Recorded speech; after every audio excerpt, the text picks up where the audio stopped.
말세이스 전쟁 네 번째 아마겟돈 전쟁에 대해서 한번 보도록 하겠습니다. 스가랴가 이제 뭐 종말론적으로 이제 다 중요하죠. 이제 계시록도 중요하고 다니엘서는 뭐가 중요하냐? 종말론에 대한 계시를 일단은 구약에서 제일 가장 열어놓은 책이 다니엘서죠. 70일에 대한 계시 뭐 이런 것들. 그 이사야서 같은 경우는 총체적인 막 전체 스케일을 보여주는 그런 측면이 또 중요해요.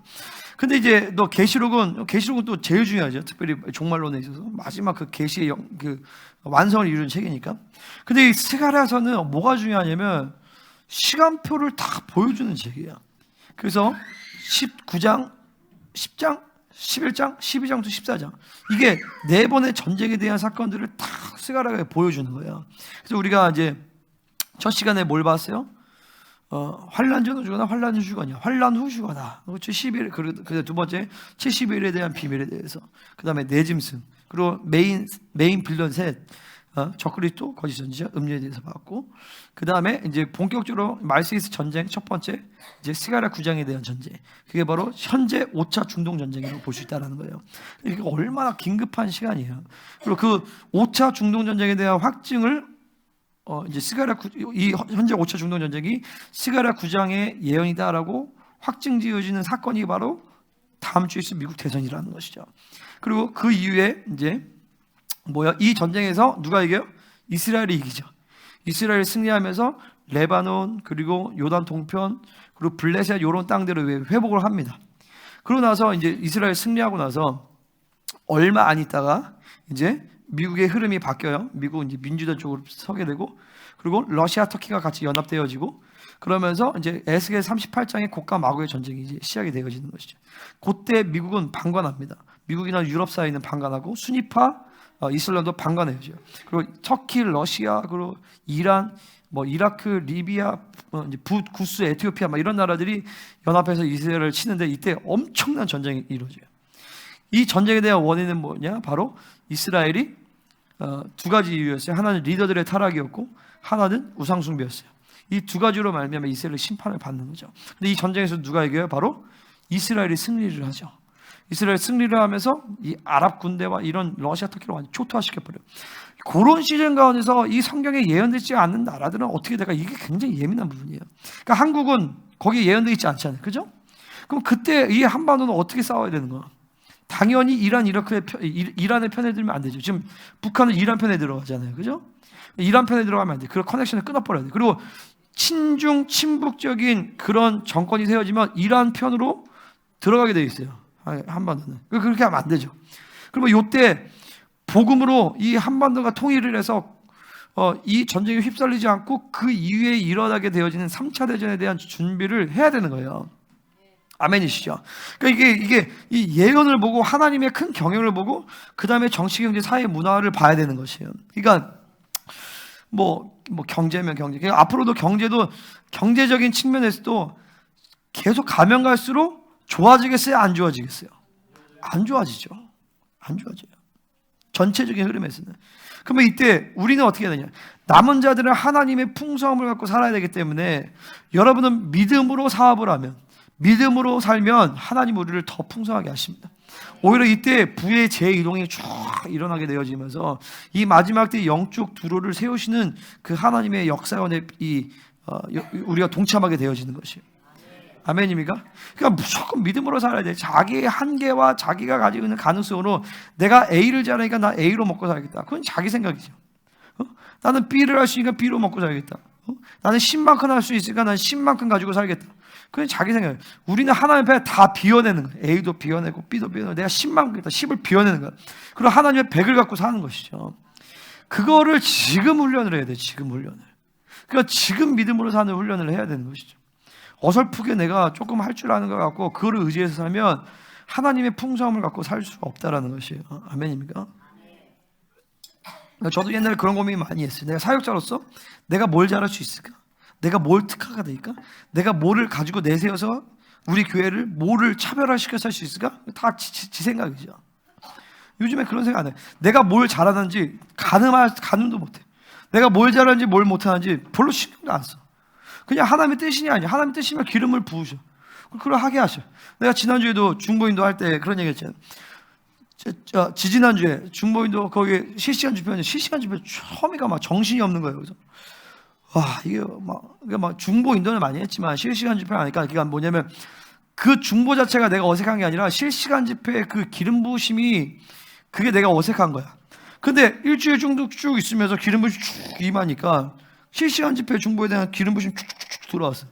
그래서 그걸 쫙 풀어내니까 우리 어떤 목사님이 그거를 캐치해서 나한테 얘기를 해주는 거예요. 네가 하는데 그 기름 부으심이 통합이 돼 있더라. 그래서 내가 그걸 어떻게 아냐. 근데 어찌됐든 뭐냐면 내가 한 번도 안 해봤어도 못해도 그냥 하나님께 내가 열어놓고 기름을 쭉 부으시면 할 수 있는 거예요. 그건 사역뿐만이 아니라 사업이돼도 마찬가지고 공부돼도 마찬가지.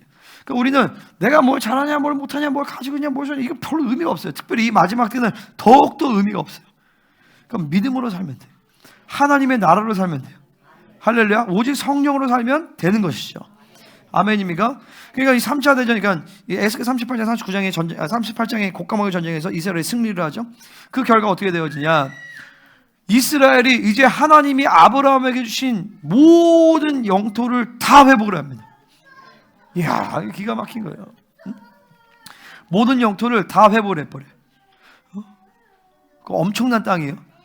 그리고 알리아를 이제 전 세계에서 다 합니다. 근데 가장 알리아를 안 한 나라가 바로 미국이에요. 근데 그 미국이 알리아를 할 수 있는 이유는 미국 안에 반유대주의가 확 올라가면서 미국이 이스라엘을 등지게 된단 말이죠. 그래서 지금 내가 어떤 영상을 봤는데 미국의 캠퍼스에서 언론의 자유가 없다라는 거예요. 그러니까 파시즘이죠. 전체주의인데 특별히 그러니까 팔레스타인을 지지하는 그런 시위들을 막 하면서 나는 유대인들을 지지하면 왕따를 시켜버리는. 응? 넌 그러니까 이게 언론의 자유가 없는 거예요. 그 언론의 자유를 순위를 쫙 매겨봤대요. 가장 언론의 자유가 없는 대학이 어딘지 아세요? 어떻게 알았어?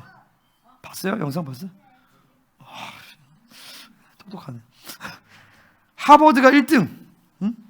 2등이 어디냐면 잘 기억이 안 나는데 펜실베니아, 그 다음에 콜롬비아. 우리 처형이 나오는 학교.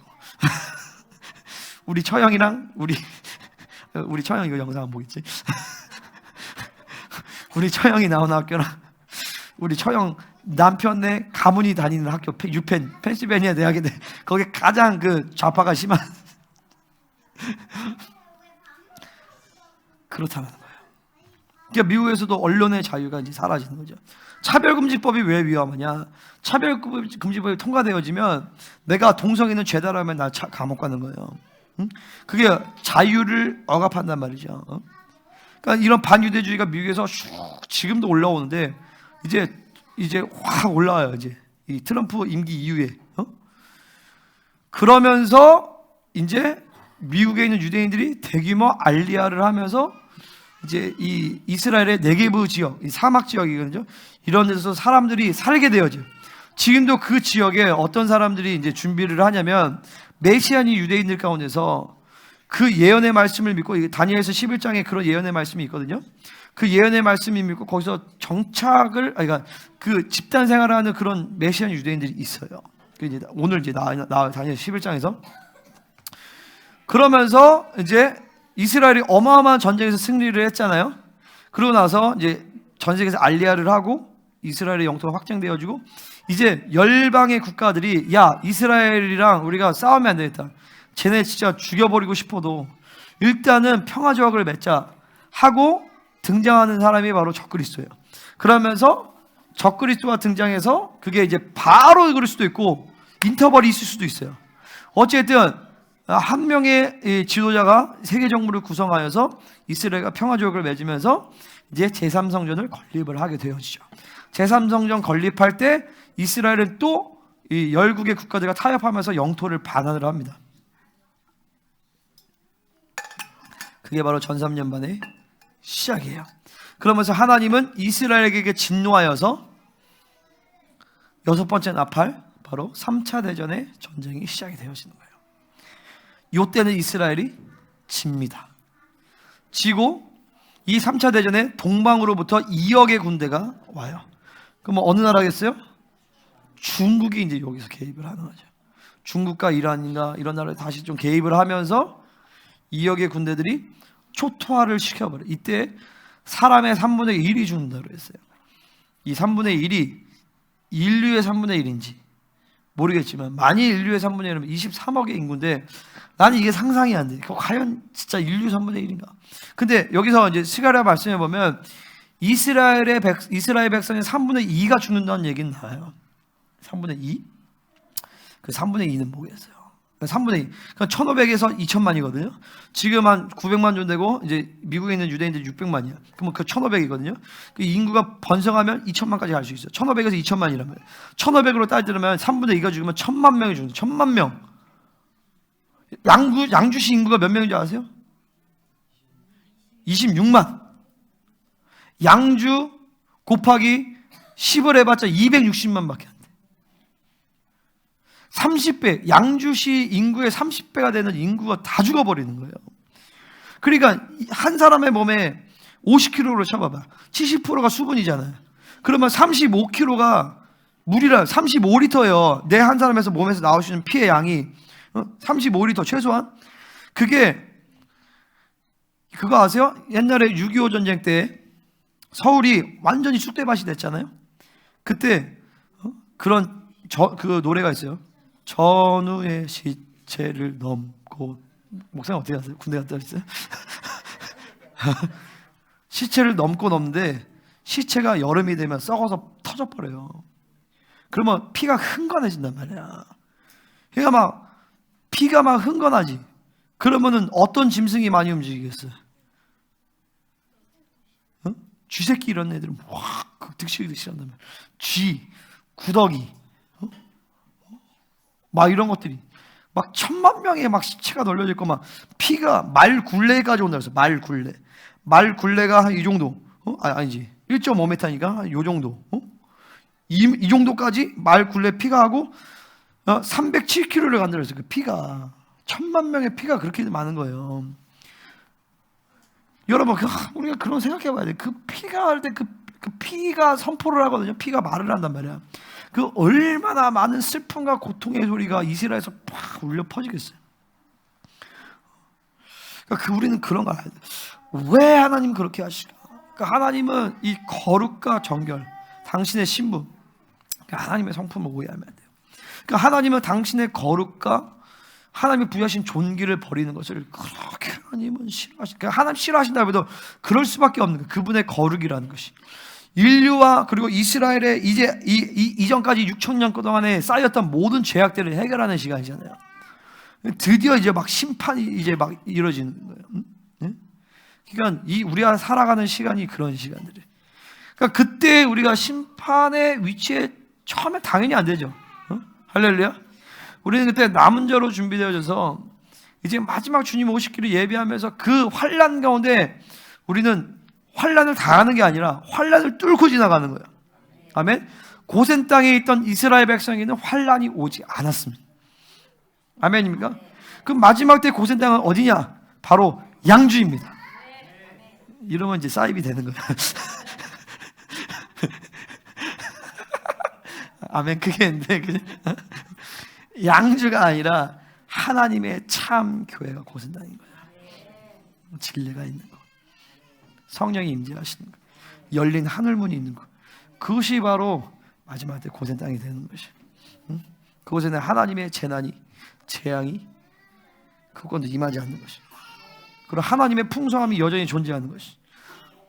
존재할 뿐만 아니라 앞으로 더 강력해져. 능력과 권세와 지혜와 하나님의 모든 풍성함이 더 강력해지는 것이. 하나님 참교회 가운데서.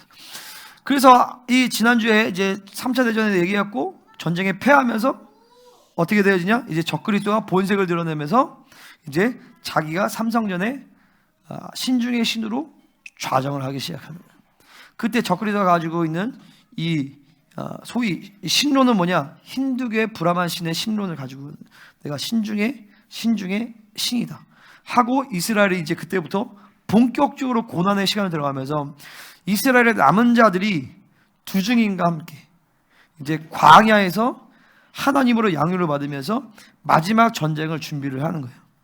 이스라엘의 남은 자들은 두 증인과 함께, 그리고 열방의 남은 자들은 두 촛대의 교회들과 함께. 그게 바로 고센이지, 고센. 고센 땅 같은. 그 두 촛대와 함께. 그들 가운데 이 기름, 다른 교회들은 이제 기름 부음이 다 끊어져 버려요. 마태복음 25장 열천 예비죠.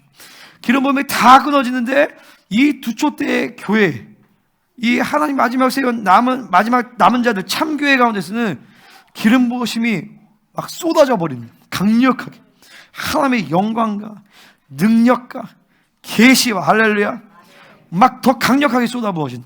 그러면서 그 교회를 통하여서 이 남은 자들이 준비가 되어지는 것이. 그래서 마지막 전쟁을 준비를 하는 거예요.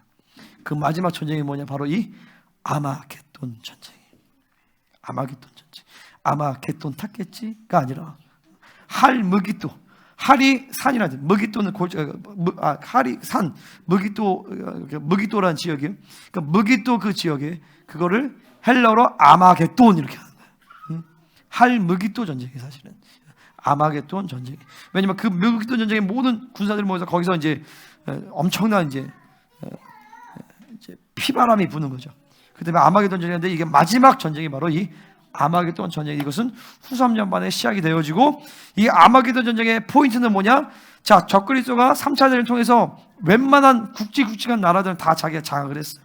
세계 정부를 이루고 10뿔과 그리고 7머리 그리고 그 내짐승, 이게 다 사실 그러니까 내짐승이라는 네 국가의 연합이라는 거죠. 10뿔이라는 것은 10국가의 연합이라는 거예요. 그리고 7머리라는 것은 로마 제국이 황제라는 것이에요. 이 적그리스도요. 그리고 열방에서 그러니까 바다에서 나온대요. 열방에서 나온다는 거예요. 이 적그리스도는 신중의 신을 자기가 자정해 버려. 모든 정치, 경제, 사회, 문화, 이 음료를 통해서 종교까지 다 통합해서 자기가 싹 이제 가지고 가는 거예요. 이런 사람이 이제 등장을 합니다. 근데 그 사람이 이제 등장해서 3차 대전에서 웬만한 나라들을 다 잡았는데 여전히 끝까지 항전하는 나라들이 있는 거예요. 우리나라가 그 나라 중에 하나가 돼야 돼요. 할렐루야. 그래서 이 좀 땅도 좀 커야 돼. 그래서 이제 저 연해주나 이런 데 해가지고 이 남은 자들의 쉘터를 만들어야 돼. 쉘터를. 그렇죠. 우리 저기 열방교회에서 이제 영종도의 그 땅을 이제 12,000평을 이렇게 하려는데 그런 것처럼 이렇게 하고, 또 몰라. 우리도 또 여기 경기 북부 지역에 좀 하나 이렇게 할 수도 있고. 아니면 1,000평? 1,000평 갖고 째째하게.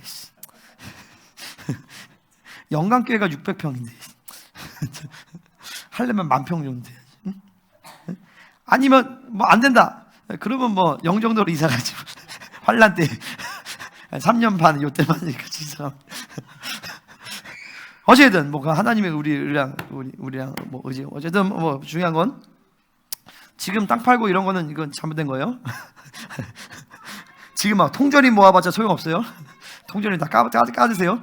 그때가 올 거예요. 할렐루야. 내가 아는 어떤 교회들은 지금부터 막 통전이 모고 창고 만들어서 난리 쳐가지고 진짜 막 이상하게 된 교회들 많아요. 지금은 어떻게 되냐? 시집가고 장가가고 애 많이 낳고 일 열심히 하고 그렇게 하세요. 알겠죠? 건전한 신앙에 일상의 삶을 살아가세요. 살면서 이제 주님과 동행하세요. 근데 어쨌든 그 마지막 때 그 끝까지 어린 양의 국가로서 남아있는 그 나라들이 있단 말이죠. 그 나라들을 점령하는 전쟁을 이제 적그리스도가 펼치는 거예요. 양쪽에서. 이 아프리카 쪽에서 가고 또 열국의 군대들이 또 이렇게 와요.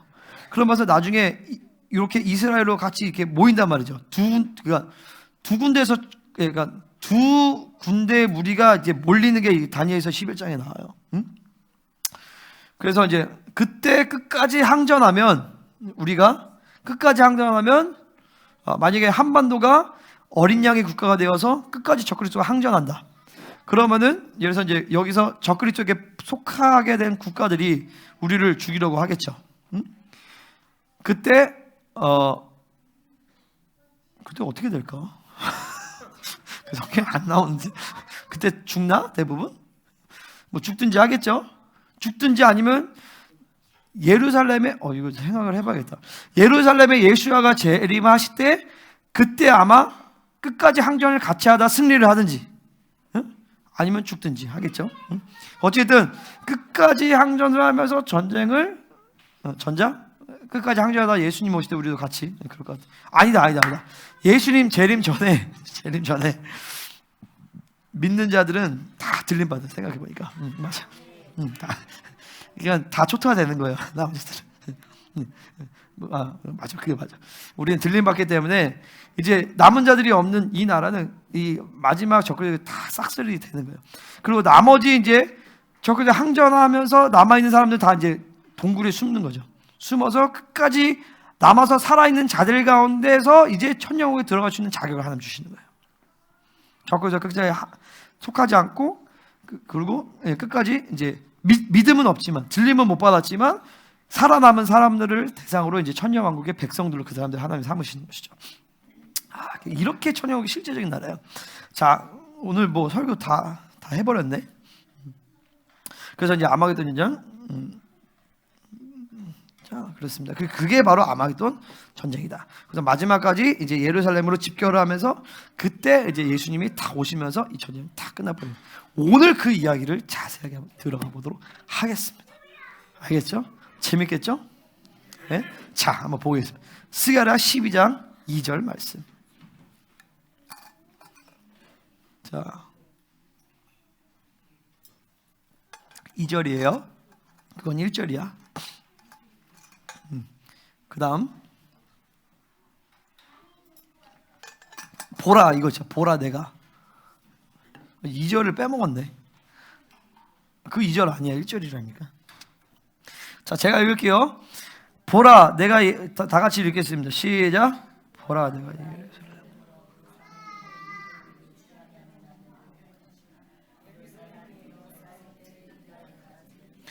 자, 적그리스도의 군대가 이스라엘을 죽이기 위해서 모이는데 이게 그냥 자기네가 뭐 하는 게 아니라 하나님이 그렇게 하신 거예요. 그 모든 민족이 취하게 하는 자에 대해서 이스라엘을 막 죽이고 싶어서 안달난 거죠. 여러분, 이란의 국가 존속, 국가의 존재 그 목적이 뭔지 아세요? 미국과 이스라엘을 죽이는 게 이란의 존재 목적이에요. 그들이 가지고 있는 꿀 안에 가지고 있는 그 사상이 뭐냐면 이스라엘은 작은 악이고 미국은 큰 악이란, 큰 마귀. 이 두 나라를 진멸해야 자기네들이 말하는 메시아가 온다라는 거예요. 그러니까 이게 하나님이 허락하신 거예요. 이스라엘에 취하게 하신 거죠. 그러니까 하나님의 자녀든 이스라엘든 그들이 가지고 있는 존귀는 뭐냐면 우리가 갖는 고난 그리고 환경, 그리고 어떤 원수들의 공격, 이런 모든 것들은 하나님이 허락하지 않으면 우리에게 주어지지 않는다는 것이. 하나님이 허락하셨기 때문에 우리에게 그런 공격이 있는 것이. 그게 하나님의 존귀, 하나님의 자녀의 존귀예요. 뭐냐면 하나님이 그걸 필요하게 하신 거죠. 하나님이 허락하지 않으면 귀신이 절대 나를 건드릴 수가 없어요. 그러니까 뭐냐, 귀신들이 나를 건드렸다. 그러면 하나님의 의도가 있는 거예요.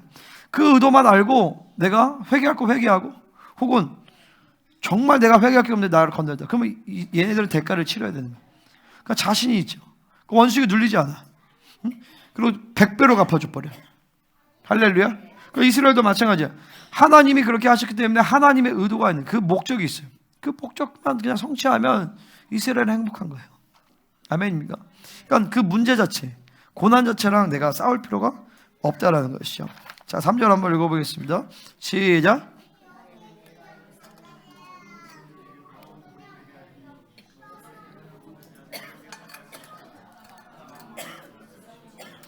천하만국이 다 모이는데, 근데 오히려 그것이 이스라엘이, 예루살렘이 모든 지 무거운 돌이 되게 해서 그것을 치는 모든 자를 다 박살내버린 열국이 모이는데 이 예루살렘의 이 한 도시를 점령을 못해요.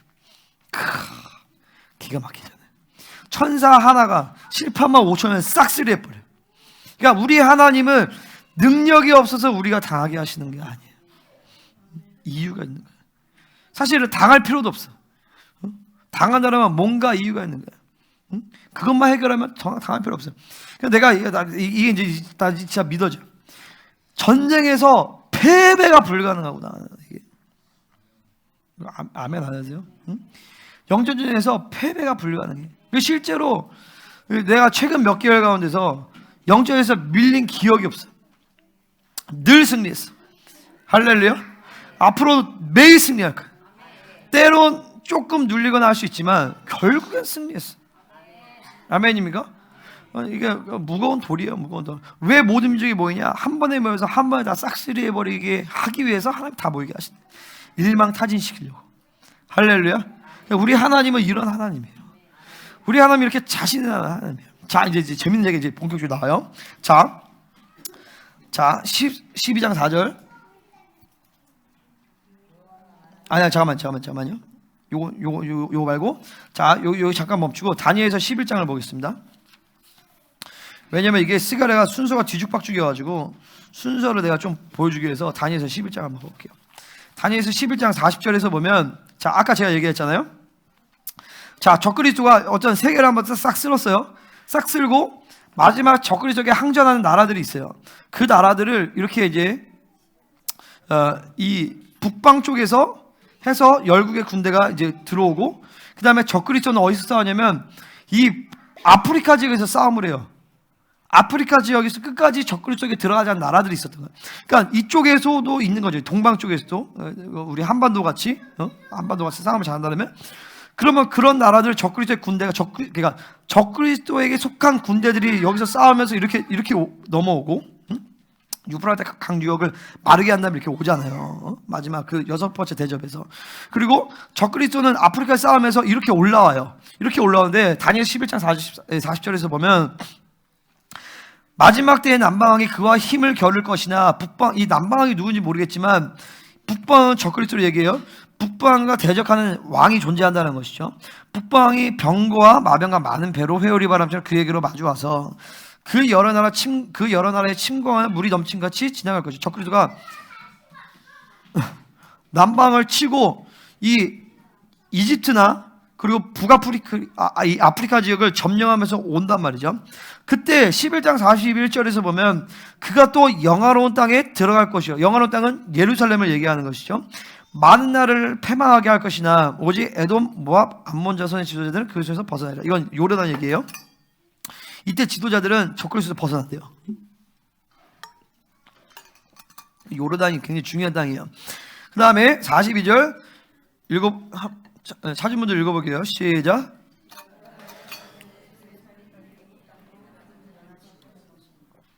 자, 여러 나라들의 손을 펴서 애굽 땅도 지배한다. 이스라엘 주변 모든 나라도 적그리스도가 지배하게 된다는 거예요. 43절. 그가 권세로 애굽의 금, 은 모든 보물을 차지하고 리비아, 구스, 에티오피아 그의 시종이 되리라. 적그리스도가 아프리카 전쟁을 지금 하고 있는 거예요. 그 다음에 44절. 그러나 동북에서부터 소문이 이르러 그를 번민하게 한다. 동북, 바로 이제 이스라엘 방향이죠. 이스라엘 방향에서 이 소문이 나는 거예요. 어떤 소문이냐면 적그리스도가 자리를 빈 사이에 이스라엘 남은 자들이 해서 항전을 시작한 거예요. 항전을 하면서 이제 적그리스도가 성전을 타라는 거예요. 마카비처럼. 그러니까 적그리스도가 저 새끼들 다시 가서 죽여버려야 되겠다 하면서 그가 분노하여 나가서 많은 무리를 다 죽이며 멸망시키고자 이제 쳐들어가게 됩니다. 11장 45절. 그가 장막궁전을 바다와 영화롭고 거룩한 산 사이에 생할 것이다. 그러니까 영화롭고 거룩한 산, 바로 이제 어딜 얘기해요? 시온산을 얘기하는 거죠. 예루살렘을 얘기해요. 거기다가 자기의 이 장막을 세우고 궁전을 세웠어요. 그러나 그의 종말이 이르리니 도와줄 자가 없으리라.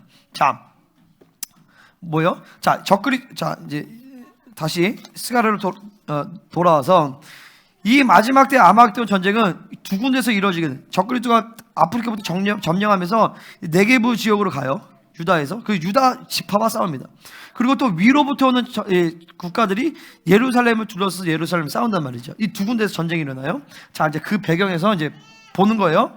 자, 12장, 13장, 14장은 아마겟돈 전쟁과 주님의 재림, 천년국에 대한 사건들을 다른 각도에서 얘기를 해요.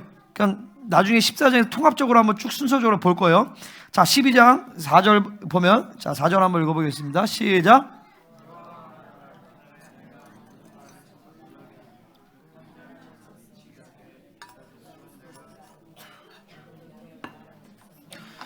자, 그날에 내가 모든 말을 쳐서 놀라게 했다. 이거 뭐냐면 예수님이 재림을 하신 사건을 얘기하는 거야. 할렐루야. 아멘. 예수님 재림을 하신 거예요. 자, 이때 적그리스도의 군대가 막 초토화되죠. 자, 5절. 유다의 우두머리들이 마음속에 이르기를 예루살렘 주민이 그들의 하나님 만군의 여호와로 말미암아 힘을 얻었다 할지라. 유다의 이 리더들이 확 일어나는데 이 유다의 리더들은 누굴 얘기하냐면 왕 같은 제사장들을 얘기해요. 자, 그게 어디 나오냐면, 자, 6절에 그날에 내가 유다 지도자들을 나무 가운데에 화로 같게 하시며 곡식단 사이에 횃불 같게 하리니, 그 좌위에 에워싼 모든 민족들을 불살른다. 뭐냐면 실제적으로 왕 같은 제사장들이, 이 사람은 부활체잖아요. 그러니까 나무 사이에 화로 같고 볕단 사이에 곡식단 사이에 횃불 같게 돼서 이게 풀 하면서 진짜 막 몸에서 불이 나면서 확 가면서 양옆에 있는 사람 다 불태워 죽여버리는 거예요. 그냥 우리가 그런 존재예요. 이게 왕같이 생각하는데 막 단순히 막 이제 불 하면, 이제 내가 불 하면 불이 막 확 싼단 말이죠. 눈에 보이지 않지만. 근데 실제로 눈에 보여서 불을 막 발산시키면서 이게 막 횃불처럼 막 이게 막 게임이 안 되는 거예요. 이게. 그러면 7절에 여호와가 먼저 유다 장막을 구원하리니 이는 다윗의 집의 영광과 예루살렘의 주민의 영광이 유다보다 더하지 못하게 하리라. 자, 유다 장막은 뭘 얘기하면 메시아니 유대인을 얘기하는 거예요. 자, 이 유다 지역에서 이제 먼저 승리를 합니다. 남쪽에서. 그리고 예루살렘 쪽에서 승리를 해요. 근데 예루살렘의 영광이나 승리의 영광보다 유다 장막의 승리의 영광이 작지 않다는 걸 얘기하는 거예요. 자, 8절. 그날에 여호와가 예루살렘 주민을 보호하리. 그 중에 약한 자가 그날에 있는 다윗 같겠고 다윗의 족속은 하나님 같고 무리 앞에 있는 여호와의 사자 같을 것이라. 자, 왜 승리하냐? 그때 그들이 그 약한 자 다윗 같기 때문에. 그러니까 약한 자는 부활체를 입지 않은 사람을 얘기하는 것 같아요. 제가 보기에는. 근데 여기서 다윗의 족속은 왕 같은 그러니까 왕족을 얘기한단 말이죠. 그죠? 다윗 족속이라는 거는 왕 같은 제사장을 얘기하는 거예요. 다윗 족속은 하나님 같을 것이라. 그리고 무리 앞에 있는 여호와의 사자, 바로 천사 같을 것이라는 거예요. 그러니까 우리가 진짜 이게 이 영적인 세계에서 이 갑옷을 입으면 진짜 이 갑옷이 쫙 입혀져요. 그리고 공간의 이동이 된단 말이죠. 시공간의 제약을 받지 않아요. 부활체를 입으면 영적인 그 실체가 그대로 돼요. 육체적으로. 불을 하면 불이 나가고, 바바상 눈이 감기다만 바바상이 그래요. 기도하는데 날아가야겠다 하면은 날개가 생겨서 날아갔다라는 거예요. 그런 것처럼 날개가 필요하면 날개가 그 시공간을 제약을 받잖아. 공간 이동을 해버려. 그러니까 하나님 같으니까 뭐 게임이 안 되죠. 그냥 불면 다 바람이 불어서 다 싹쓸이 해버리는. 불 하면 막 다 불이 와서 막 싹쓸이 해버리는. 우리가 그런 존재. 부활체. 할렐루야. 끝내주죠. 그 다음 12장 9절. 예루살렘을 치러 오는 이방 나라들 그날에 내가 멸하기를 힘쓰려. 막 끝장내는 그냥 게임이 안 되는 거, 게임이. 적그리스도의 은혜를 막 진멸해버려. 그러니까 이게 마술적이지 않아. 마술적으로 다 죽여. 막 이렇게 얘기보다도 실제적인 전쟁을 막 하는 거예요. 전 세계 이렇게. 전 세계 전쟁을. 12장 10절. 내가 다윗의 집과 예루살렘 중에 은총과 간구하는 심령을 부어주니 그들이 그 찌른 바 그를 바라보고 그를 위하여 애통하기를 독자를 위하여 애통하듯 하며 그를 위하여 행복하기를 장자를 위하여 통곡하리라. 그러니까 뭐냐면, 그렇죠? 주님을 만나서 우리가 그동안 그렇게 부인했던 예수야가, 조롱했던 그 예수야가 우리의 메시아고 나면서 막 강력한 통곡과 이러면서 회개하면서, 그때 이스라엘은 그 부활하신 예수님을 받아들이면서 거기서 그들이 부활체로 변화되어지는 거예요. 그게 이사야서 59장에 나와요. 이사야서 59장과 로마서 11장에서 부활을 끝까지 항전해서 끝까지 남은 자들, 하나님이 택한 사람들이, 그 사람들은 메시아께서 직접 부활의 몸을 입고 오셔서 그들을, 얘 왜 그래? 거기서 그들을 구원하면서 그들은 거기서 부활체로 쫙, 여기 보세요. 그들은 거기서 부활체로 쫙 변화되어진다. 아멘. 끝내주죠. 자, 13장 보겠습니다. 13장 1절. 자, 같이 읽겠습니다. 시작. 돌아오는 짖는 샘이 다윗의 족속과 예루살렘 주민을 위하여 열리리라. 자, 하늘로부터 막 강력한 생수의 강과 보혈이 확 부어지고, 그리고 그들의 눈에서 눈물샘이 팍 터지면서 어마어마한 회개와 통곡이 쭉 부어집니다. 그래서 쫙 깨끗하게 해요. 자, 2절. 만군의 여호와만 그 자리에 내가 우상의 이름이 이 땅에서 끊어 기억도 되지 못하게 할 것이며 거짓 선지자가 더러운 귀신을 이 땅에서 떠나게 할 거짓 선지자와 적그리스도를 한 번의 산채로 지옥 유황불못으로 집어쳐넣고 더러운 귀신들은 1000년 동안에 무적행에 집어쳐넣죠. 아멘. 이게 이제 이 귀신에 대한 존재는요, 나중에 에녹서에서 잘 나와요. 에녹서 이제 내년 2월에 이제 열방교회에서 에녹서 집회를 하고 이제 실시간으로 할 건데, 확정은 아니지만 우리도 그때 실시간으로 여기서 집회를 하려고요. 에녹서 할 때. 에녹서의 정경은 아니지만 굉장히 중요한 내용들을 많이 담고 있어요. 그 신약의 사도들도 에녹서를 많이 인용을 했어요. 대표적인 유다서예요. 유다가 예수님의 동생이잖아요. 그 나사렛파 유대인들이 다윗 계열의 이 왕족의 족속들이었는데, 이 사람들이 나사렛파를 성성했는데 이 나사렛파가 그 에스네파의 분파였어요. 이 에스네파는 그 당시 에녹 유대교로 불리는 자들이었어요. 나중에 얘기할게요. 이제 지금 얘기하면 복잡하니까. 어쨌든 그 귀신들의 존재를 이제 그때 확 해서 무적행에 1000년 동안에 집어쳐넣습니다. 그래서 주님이 이제 예수님이 나타나시죠. 13장 5절 6절 한번 읽어보겠습니다. 여기 말하기를 시작.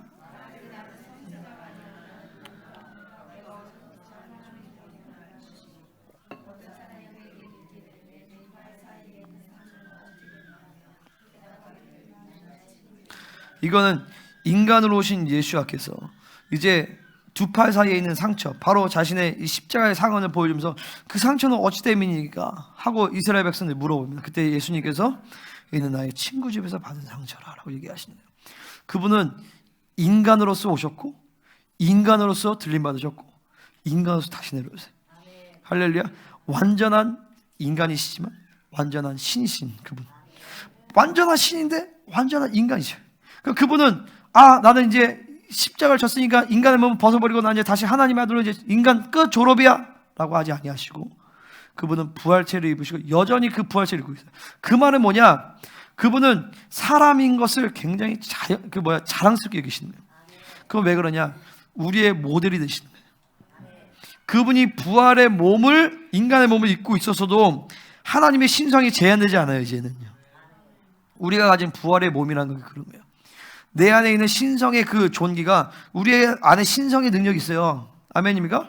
여러분의 성령이 계시잖아요. 그 신성이 아니지 뭐예요? 내 안에 하나님의 말씀이 있잖아요. 그 신성의 능력이잖아요. 내 안에 왕의 피, 예수의 피가 있잖아요. 이 예수의 피는 인간으로서 흘린 피가 아니에요. 인간으로서 흘린 피는 십자가에서 죽으시고 흘려지신 다음에 하나님의 아들로서 올라가셨어요. 그러면서 인간의 손으로 짓지 않은 그 하늘의 장막에 올라와서 인간의 창조에 속하지 않은 재물을 가지고 왔단 말이죠. 그러면 인간으로서 가신 게 아니에요. 하나님의 아들로서의 그 하나님의 아들의 피를 가지고 하늘의 성소에 오르셔서 그 피로 모든 죄를 씻으셨단 말이죠. 그 피는 인간으로서의 피가 아니야. 하나님의 아들로서의 피지. 그 하나님의 아들로서의 피로 모든 죄를 씻으시고 그 피를 우리 안에 집어넣었단 말이죠.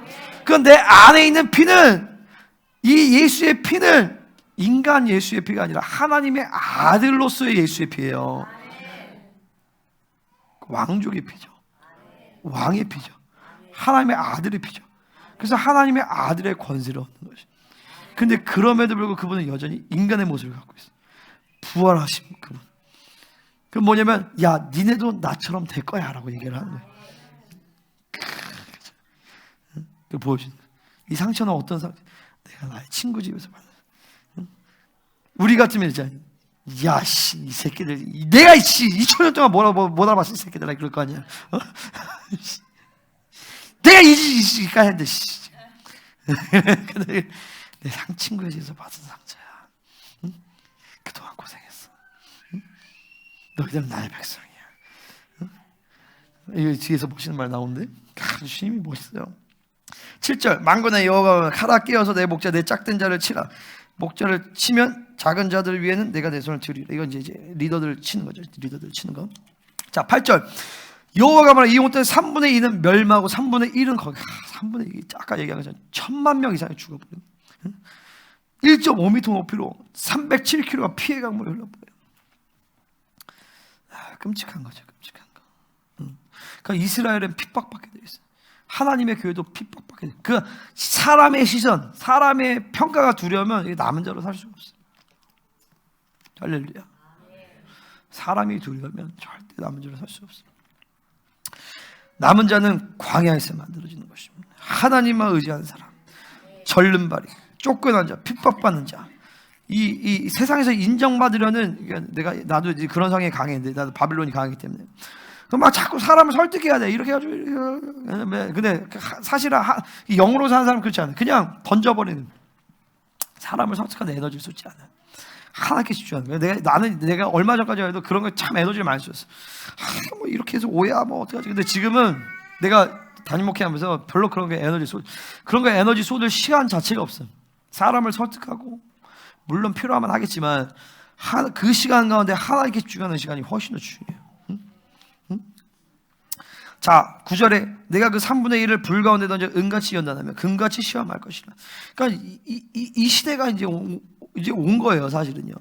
스갈의 9장의 전쟁이 이제 시작이 되면서 이제 이 이스라엘을 막 연단하고, 그리고 이 열방에 있는 남은 자들도 계속 하나님이 연단하시는 시간, 불같이 은같이 연단하면서 계속 시험을 받는, 계속 정결해지고 거룩해지고. 할렐루야. 그들이 내 이름을 부르리니 내가 들을 것이며 나는 말하기를 이는 내 백성이라 할 것이 그들 말하기 여호와는 내 하나님. 자, 그들이 끝까지 막 항전합니다. 500만 명 정도 되겠죠. 끝까지 막 항전하고 싸우면서 이제 그러는 거야. 여호와를 부릅니다. 그들이 내 이름을 부르면서 여호와여 아도나이 아도나이 하다가 문득 이제 사람들 마음에 뭐가 타고 오냐면, 메시아가 오신다면 지금 오셔야 된다.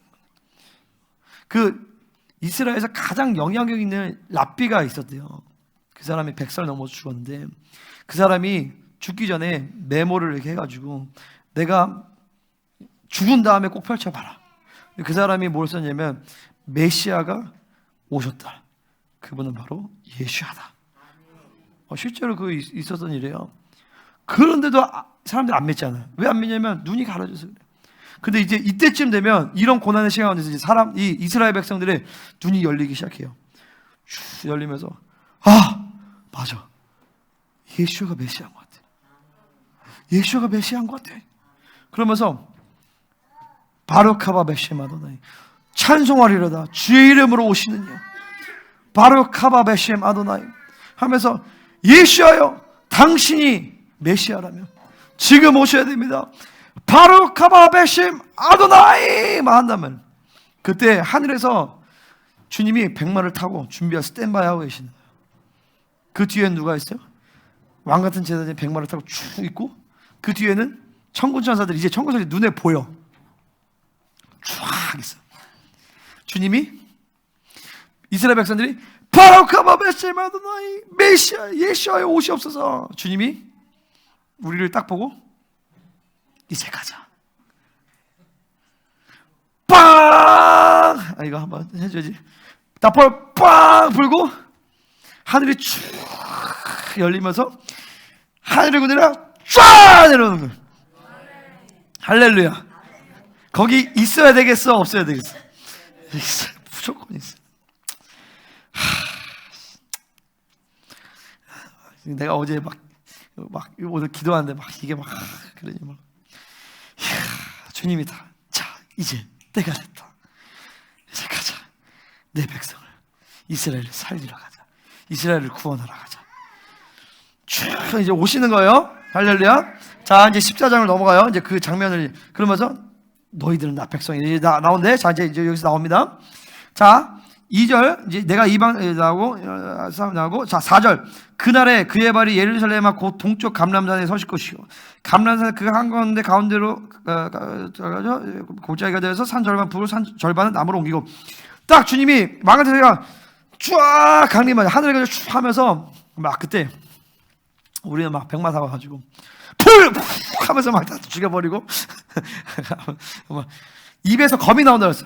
예수님은 납작하고 막 쫙 하고, 그때 주님은 뭘 하시냐? 우리가 막 이제 왕한테 막 싸우는 거, 천사들 막 싸우고, 응? 그때 막 미카엘도 싸우고. 그때 주님은 감람산에 딱 서세요. 하박국 3장에서 뭘 하냐면 그가 서신즉 땅이 진동하며 그가 보신즉 여러 나라가 전율하며 그리고 영원한 산이 무너지고 무궁한 장산이 엎드러지나니 이렇게 나왔어요. 그분이 감람산에 딱 서시자 지진이 팍 나요. 지진이. 그게 그 얘기예요. 자, 지진이 동서로 쫙 갈라져서 골짜기가 쫙 생겨, 기드론 골짜기가 쫙 생기면서 헐몬산에서 계속 이게 들어왔던 이 물들이 터져 나오면서 생수가 터져 나온단 말이죠. 자, 그 산골짜기는 아살까지 이를지라 너희가 그 산골짜기로 도망하되 유다왕 이제 우리 얘기하는 거죠. 거기에 있는 그런 백성들 얘기하는 거죠. 유다왕 우시아의 지신이 피해 도망하던 것 같이 하리라. 나의 하나님 여호와께서 행하시고 모든 거룩한 자들이 주와 함께 하리라. 이 거룩한 자들이 왕 같은 제사장들이 얘기하는 거예요. 할렐루야. 그러니까 거룩의 목숨 걸어야 되는 것. 그 달에는 빛이 없겠고 광명한 것들이 떠날 것이다. 이제 해와 달이 소용이 없어요. 이 하박국에서 또한 동시에 똑같이 나와요. 날아가는 주의 화살의 빛과 번쩍이는 주의 창의 광채로 말미암아 해와 달이 그 초소에 멈추었나이다. 그분의 막 창의 광채, 그분의 막 발산되는 영광의 빛이 너무 강력해서 해와 달이 이제 그 초소에 멈춰버려. 이제 무색해지는 거야. 얘네가 이제 기능을 상실해버려. 그분의 영광의 강체가 너무 강력하기 때문에. 그래서 여호와께서 아시는 한날이 있으니 낮도 아니요 밤도 아니라 어두워갈 때 빛이 있으리로다. 그러니까 여호수아가 막 태양 한번 멈춰라 했던 것처럼 딱 그 초소에 멈춰서 어두워져야 되는 밤이어도 계속 밝은 거야. 계속. 그러면서 그날의 생수가 예루살렘에 솟아나서 절반은 동해로, 동해는 어디예요? 데드시, 사해죠. 절반은 서해로. 지중해를 얘기해요. 자, 5절. 지중해, 미디테리아니안 씨예요. 그러면서 예루살렘에 솟아나서 절반은 동해로 흘러가서 사해로 흘러가서 사해를 살려버려. 지중해로 흘러가서 지중해를 또 살리는 거죠. 지중해, 그러니까 세상 열방 얘기하는, 이건 이제 이스라엘 얘기하는 거예요. 이 생수의 강이 예루살렘 터져 나와서 이 에덴 동산의 네 강줄기들이 다 회복이 되어지는 것이. 할렐루야. 여러분 뭐 별로 감격이 없어요? 감격스럽죠? 자, 그러면서 여호와께서 천하의 왕이 되시리니, 여기서 말하는 여호와는 예수야를 얘기를 하는 것이죠. 그날에는 여호와께서 홀로 한 분이실 것이요 그의 이름이 홀로 하나이실 것이라. 자, 한번 쭉. 자, 온 땅이 아라바 같이 되되, 이 아라바가 뭐냐면 아라비아 사막을 얘기하는 거예요. 자, 그래서 내 영어 성경에 뭐라 하냐면 플레인이라고 되어 있어요. 그러니까 온 땅이 평지가 된다는 거예요. 평지가 되고 게바에서 예루살렘 나중에 이렇게 예루살렘이 높이 들려. 예루살렘만 성전 삼아 쭉 높이 올라가서 이사야서는 미가서에 나온 것처럼 그 시온의 영광의 빛이 전 세계로 확 발산되어지는 거예요. 그러니까 텔아비브에서 봐도 이 예루살렘 시온산이 쭉 보이는 거죠. 쭉 올라가고 거기서 빛을 발산하기 때문에. 이제 끝내주죠. 자, 사람이 그 가운데 살면 다시는 저주가 있지 아니하리. 예루살렘이 평안히 서리로다. 자, 예루살렘에 친 모든 백성에게 여호와께서 내리시 재앙이 일어나니 곧 섰을 때 그들의 살이 썩으면 눈동자가 눈구멍에 썩고 혀가 입속에 썩을 것이며. 자, 예수님 당에서 딱 저주하자마자 막 그들이 살이 막 썩으면서 막 죽는 거예요. 그날에 여호와께서 그들을 크게 요란하게 하시니 피차 손으로 붙잡고 피차 손을 들어 막 치고 서로 죽이는 거죠. 유다도 예루살렘에 싸우니 이때 사방에 있는 이방 나라들의 보아 곧 금은과 의복이 심히 많이 모여질 것이요. 막 전 세계에서 전리품이 이제 막 모여드는 거예요. 맑은 옷에 나눠주면서 쭉 하면서 천영이 되는데, 자 보세요. 예수님이 재림하시고 나서 이 전쟁이 얼마간 지속될까요? 네? 자, 그 힌트가 어디 나오냐면 다니엘서에 나옵니다. 내가 이게 진짜 안 풀어졌는데 이번에 목사님 김동선 얘기하시더라고. 그래서 내가 말이 된다. 응? 유추예요. 100% 확증이 아니지만. 자, 다니엘서 12장에서 보면 이런 얘기가 나와요. 매일 드리는 제사를 폐하며 멸망하게 할 가증한 것을 세울 때부터 1290일을 지날 것이요. 자, 1290일은 3년 반 플러스 30일이에요. 그죠? 자, 유대력은 한 달이 30일이에요. 30일 이게 없어요. 다 30일이거든요. 3년 반이면 1260일이잖아요. 그죠? 맞죠? 근데 1290일을 지난대. 이건 뭐냐면, 자, 이게 매일 드리는 제사를 폐하고 멸망하게 할 가증한 것을 세운다는 것은 후 3년 반을 얘기하는 거예요. 그때부터 3년 반 플러스 30일의 시간을 지나야 된다는 거예요. 그건 뭐냐면은 예수님이 후 3년반을 지나고 나서 전쟁을 마무리하는데 30일 정도가 걸린다는 거예요. 이거 막 30일 동안 왕 같은 제자들이 전 세계를 막 돌아다니면서 적그리스도의 군대를 다 싹쓸이해 버리는 거죠. 그리고 어마어마한 지진이 쫙 일어나요. 어마어마한 지진이 일어나면서 인간의 손으로 지어진 모든 것들이 무너진단 말이죠. 그 무너진 이 모든 것들이 어떻게 될까요? 콘크리트나 이런 거, 우리 교회도 무너지겠네 그때. 어떻게 될까요? 그러니까 성경에 안 나와 있지만 우리 리더가 얘기하는 건 뭐냐면 하늘의 대기권이 열리면서 갑자기 모든 쓰레기들이 확 빨리 올라갈 것이다 라는 유추를 하는데 그건 그때 가봐야 알아요. 어쨌든 이 땅은 싹 인간의 손으로 지어진 것들이 싹 제거되어지면서 이제 어떻게 되냐면 에덴 동산 같이 되는 거예요. 에덴 동산 같이 되고 동물들도 이제 야성을 쫙 이제 동물도 서로 이제 육식을 하는. 근데 나중에 보면 동물도 고기 먹는 거 나오긴 해요. 천녀가 고기 먹긴 하나 봐. 과채식 뭐 안 하고 고기. 어쨌든 에덴 동산이 쭉 변화되어지고 그때 이제 전쟁을 마무리하잖아요. 그 다음에 어떤 일이 일어나냐면 여기서 또 뭐냐면 기다려서 1335일까지 이르는 그 사람은 복이 있으리라고 얘기하는 거예요. 자, 요게 기다리는 사람이라고 얘기하는 것은 왕 같은 제사장을 얘기하는 것이 아니라 그때 여전히 남아있는 사람들을 얘기하는 거예요. 자, 인류에게 가장 큰 복이 뭐예요? 인류에게 있어서 가장 큰 복은 뭐냐면은 하나님의 통치가 완성되어지는 것이. 그죠? 출애굽의 완성은 언제 일어나요? 출애굽의 완성은 이제 예루살렘 성전에 언약궤가 안치되면서 하나님이 이스라엘을 통치하면서 출애굽이 완성되어지는 것이. 출바벨론의 완성도 성전이 지어지면서 그 출바벨론이 완성되어지는 것이. 출세상의 완성은 어떻게 되냐? 바로 우리가 세상으로부터 막 핍박하고 세상을 심판하시잖아요. 그죠? 세상을 심판하고 그리고 하나님의 백성들을 심판해서 환난을 겪게 하잖아요. 하나님의 백성들을 심판을 통해서 정결하고 거룩하게 하시고 세상을 심판해서 예수님이 오셨잖아요. 그죠? 오셔서 예루살렘 성전을 지으셔서 거기에 예수님이 좌정하시는 걸로 이제 인류의 진짜 복이 시작이 되어지는 거예요. 그러니까 다윗에게 얘기한 게 사무엘하 7장 14절의 말씀처럼 인류에게 가장 행복은 뭐냐? 다윗 계열의 왕이 통치하는 게 가장 행복인 거예요.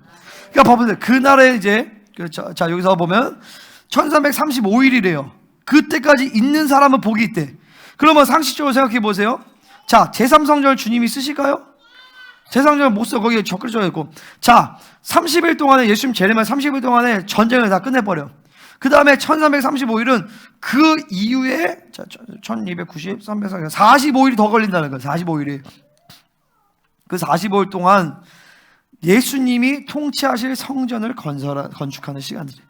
그 예수님, 천년왕국에서 성전을 건축하는 것에 대해서 성경에 예언이 많이 되어 있어요. 자, 이사야서 60장.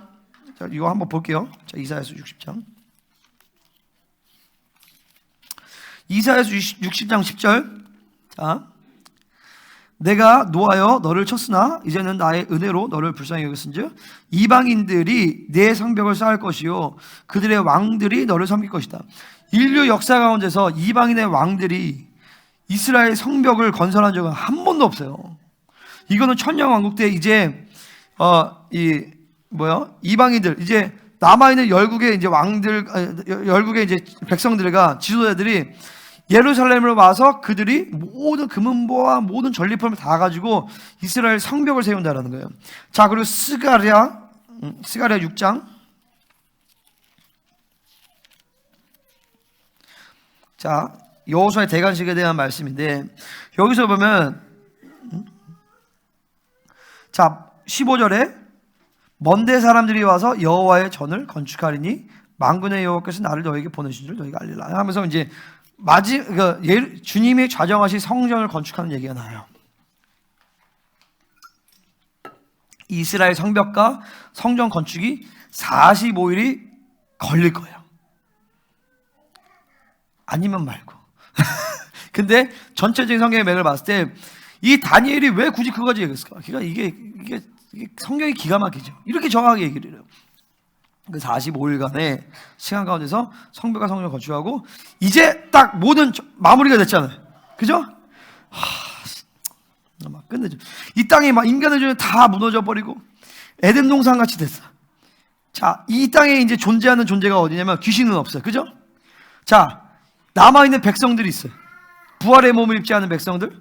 두 번째, 왕 같은 제사장들이 있어요. 세 번째, 이제 천사들이 이제 눈에 보여요. 그들 완전히 영적인 눈이 다 열렸기 때문에 천사들이 눈에 보여. 막 끝내주는 것 같아.